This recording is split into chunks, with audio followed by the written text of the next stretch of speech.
Mesdames et messieurs, chers amis de la presse, je voudrais vous exprimer la gratitude du comité de campagne de l'honorable Ongouan Jérémy Alfred, candidat à l'élection du président de l'Assemblée nationale, pour votre présence. Le point de presse de ce jour a pour objet de faire connaître à la communauté nationale et internationale certaines modalités pratiques d'organisation de l'élection du président de l'Assemblée nationale de Côte d'Ivoire qu'aurait arrêté le président par intérim au cours de la réunion du bureau de l'Assemblée nationale tenue ce jour 5 mars 2019. Mais avant, il importe de rappeler qu'au terme de l'article 7 du règlement de l'Assemblée nationale, et je cite, « Le président de l'Assemblée nationale est élu pour la durée de la législature au scrutin uninominal secret à la majorité absolue des députés présents au premier tour. » Fin de citation. En application de cette disposition, le bureau de l'Assemblée nationale, réuni le mardi 26 février 2019, avait arrêté, entre autres décisions, au titre du bulletin de vote, je cite, « Le vote a lieu au moyen d'un bulletin unique, noté au point 3 du relevé des décisions du bureau de l'Assemblée nationale.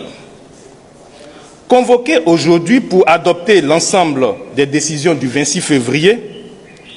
dernier, le bureau de l'Assemblée s'est engagé par la remise en cause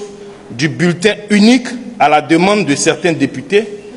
qui ont estimé que les bulletins multiples devaient être utilisés pour le vote. Dans ces conditions, qu'ils auraient été décidé d'imposer que le scrutin du jeudi 7 mars 2019 se déroule avec un bulletin par candidat, c'est-à-dire des bulletins multiples. Face à cette situation préoccupante et dans l'attente d'une communication officielle de l'Assemblée nationale sur ce sujet, la direction de campagne du candidat Ongouan Jérémy Alfred dénonce cette tentative qui ne viserait qu'à faire échec au caractère secret du vote en violation des principes démocratiques établis dans notre pays après plusieurs années de lutte. Condamne la violation du caractère non impératif du mandat parlementaire, car selon les tenants des bulletins multiples, il s'agirait par ce mode opératoire de permettre aux députés de rendre compte de son vote à son groupe au moyen du bulletin qu'il n'aurait pas utilisé. Se réserve le droit de prendre toutes les mesures appropriées afin de faire barrage à cette mascarade électorale qui ne saurait prospérer au sein de l'Assemblée nationale de Côte d'Ivoire, temple de l'état de droit et de la démocratie. Aussi, le président du groupe parlementaire PDCI-RDA